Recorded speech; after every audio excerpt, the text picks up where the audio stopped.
Hi everyone, it's me, the Broke Stacker. Today we're kind of going to do a coin of the week, but not exactly a specific coin of the week. Today we're going to actually cover junk silver, U.S. coins specifically. Some people get offended when you say junk silver, but a lot of people are reinventing the term constitutional silver. Now, I personally believe that junk silver, the term came from it when the coins were so badly worn you couldn't make out any of the detail at all in the coins. So it's just like, oh yeah, it's just pretty much a slick.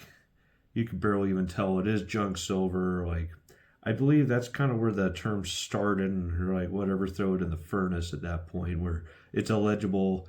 You can't even tell what the heck the thing is. I mean, that's what it is when it comes to the term junk silver. But today we're going to talk about the different types of junk silver, what you should be looking out for, what resources you could use, and what's too much, what's a fair price, and all that stuff.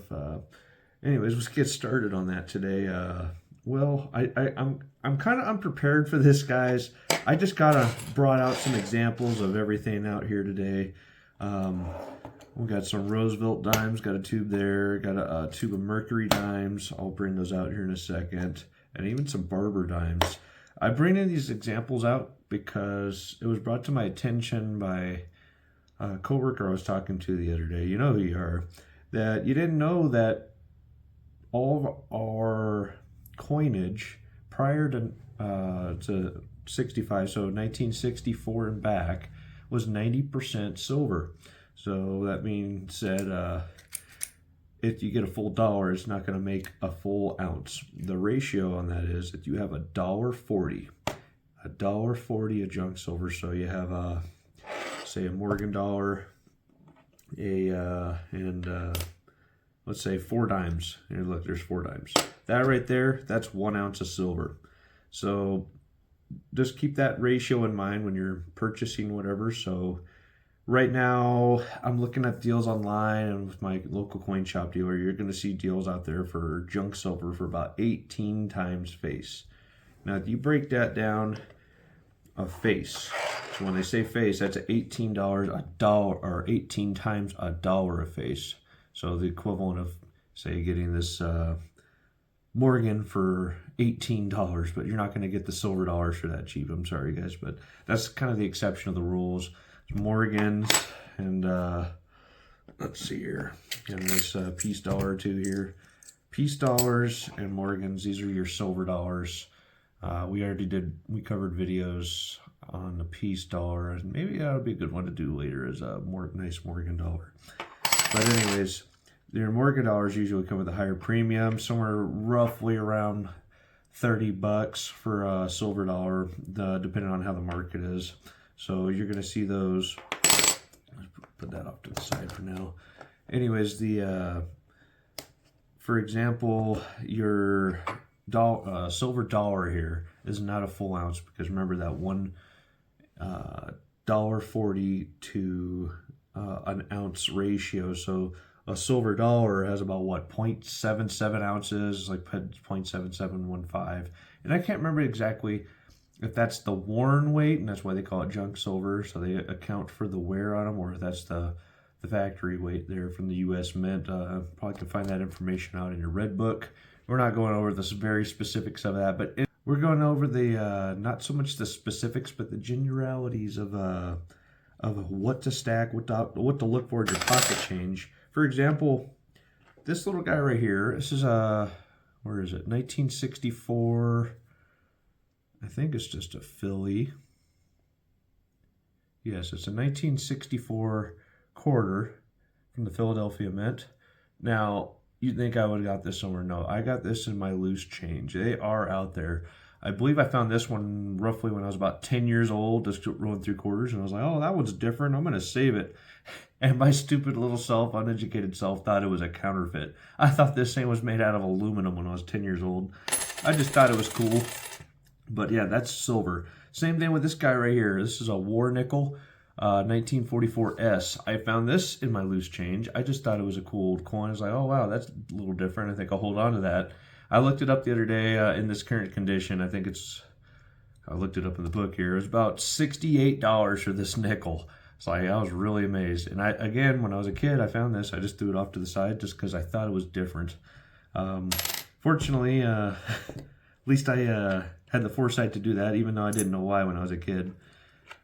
They are out there, guys. Keep an eye out for, stuff like this out in the wild. Now, the exception of your coinage of not being 90% silver are these war nickels. Most nickels aren't silver. War nickels, what are they? About the time of World War II, so it was like 41 to 45 or something like that. They're 35% silver, believe it or not. But these are usually not silver at all. But there are valuable nickels out there. Keep an eye out. There's a whole article on war nickels. Again, get your red book out. Do you have any questions, concerns over U.S. coinage? This is good stuff here. These are the Standing Liberty quarters. I just have a few of these. Maybe one day I'll start a tube on them. Another way to see if you have a real coin or not from the U.S. coin. They always flip like this. You can go heads over tails. They're always like that. You never go side to side. Side to side is going to be like a British coin. But the U.S. coins, you just flip them top to bottom, heads to tails. And it should be, if this side is straight up and down, you flip it over. That side should be straight up and down. It's another good way to see if you got a counterfeit or not. And I believe that is a majority, if not all, of your U.S. coins. This nickel does it. These quarters do it. Here's a 50-cent Barber half. It's pretty cool. It's what is that? A 1905 S. Pretty cool looking guy. I saw that just in the loose coin bin, and I had to have that. I was like, well, I like the patina on it, and because of the darkness on that, it shows the design of the coin itself. I just thought that was fantastic. Even though it's a little dark and tarnished, I think it actually benefits from it. Now, what do we got here? I'll get these out here. If they'll come out. There it goes. We got these guys here too. Get your Barber dimes. Barber dimes were before your Roosevelt dimes. Before these guys here, right? So in order, going backwards chronologically here, this is the dime we're all accustomed with today. This is 1964. This one's kind of a BU, good example. This guy was the very last year they had silver in our coinage, 1964. But this is also the current coin dime design we have in our U.S. coinage today. Before that, let me put the cap back on there before I spill them everywhere.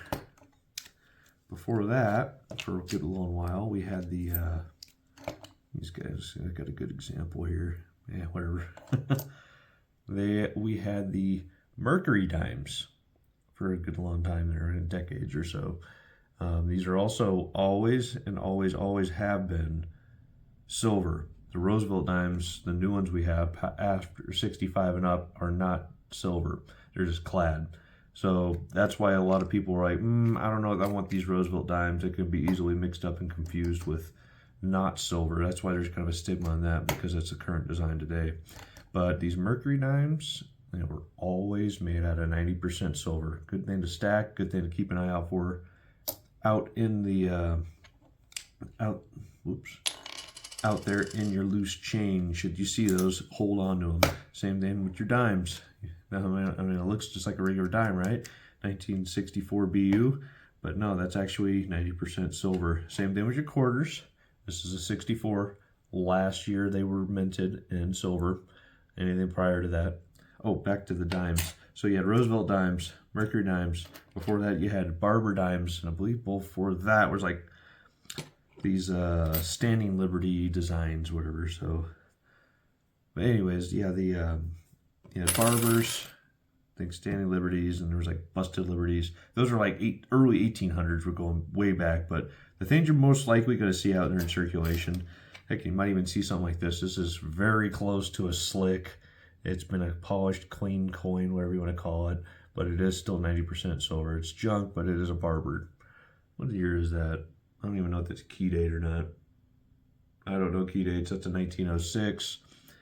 Anyways, still interesting thing to collect because let's be honest, guys, they're not making these anymore. Over the course of time, they'll probably just go up, up, up with value. Now they did. Now, mind you, they made hundreds of millions of these guys, but in 1980, with the Hunts brothers saying they jacked that price up, people were just taking these, say, oh yeah, here, take everything I have for $50 an ounce. Back when silver was roughly $2 or $3 an ounce, it jumped up to $50 an ounce with the Hunts brothers. There's a whole thing with that, but people melted down an unfathomable amount of these millions and millions of coins. So we don't really know exactly how many are out there, but good way to stack fractional silver, right guys? Fractional silver. So you just want a loaf of bread, like here, have a dime. You're not going to give them a whole ounce of silver, am I right? For a loaf of bread, that makes it easier for smaller transactions.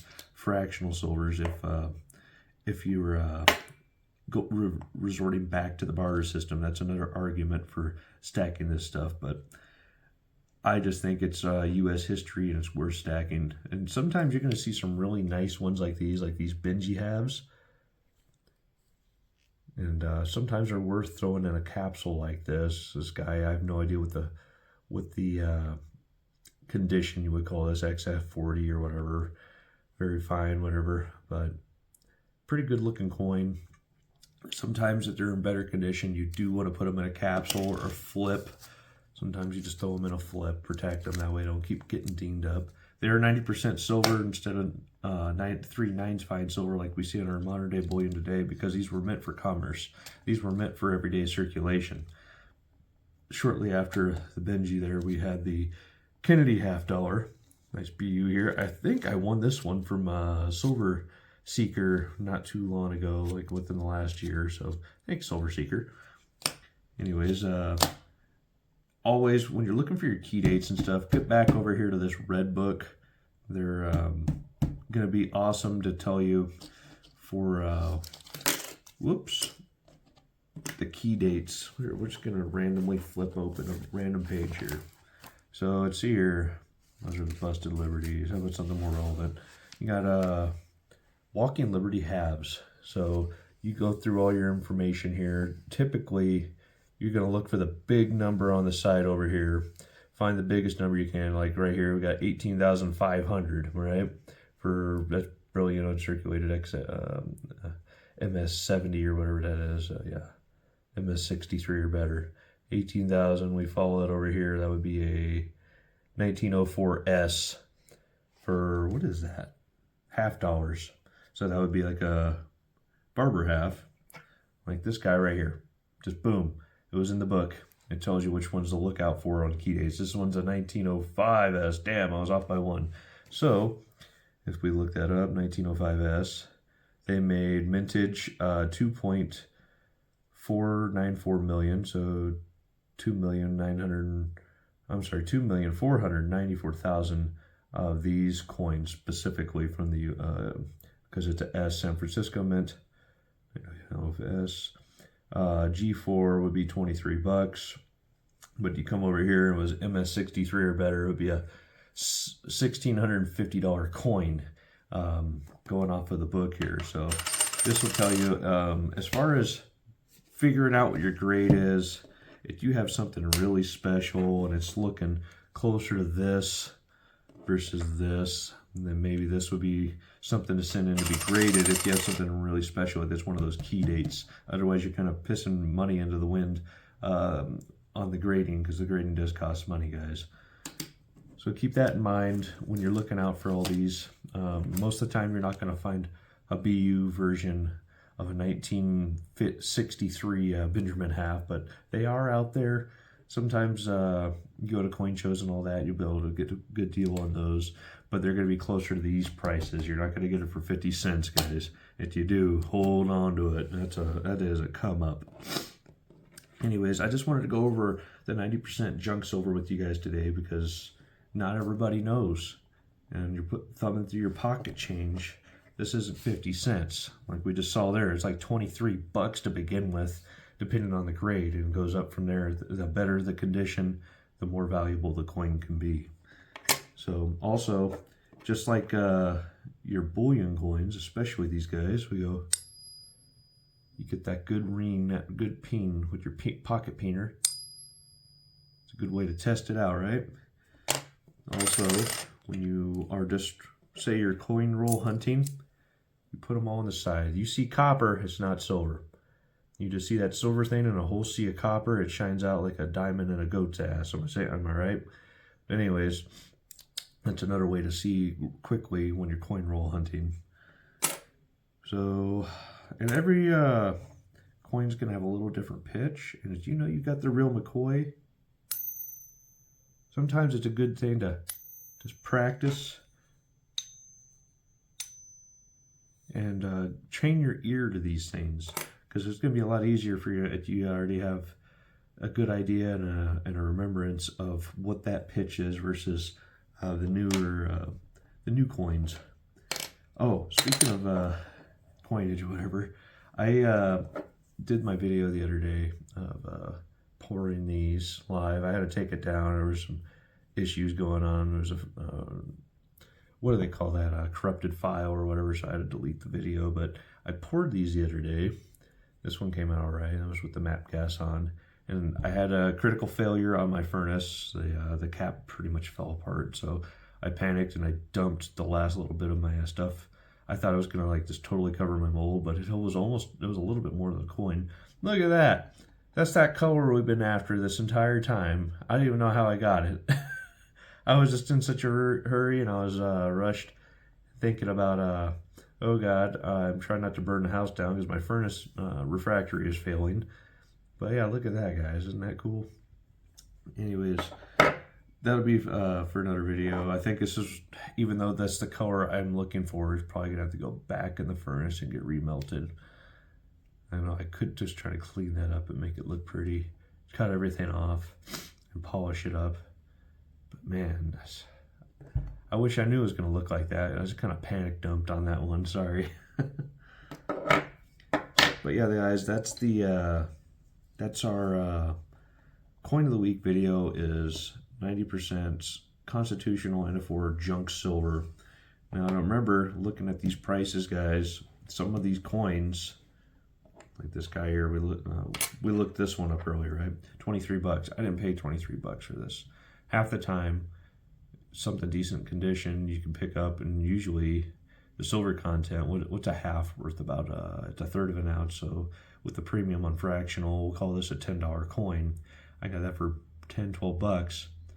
But right here it says it's worth 23. So keep that in mind. There are gems out there to be found. Coin roll hunting, bin hunting, and all that. So if you get familiar with the book here and know what key dates to look out for, there is money to be made. Until next time, guys, keep stacking, stack 'em high.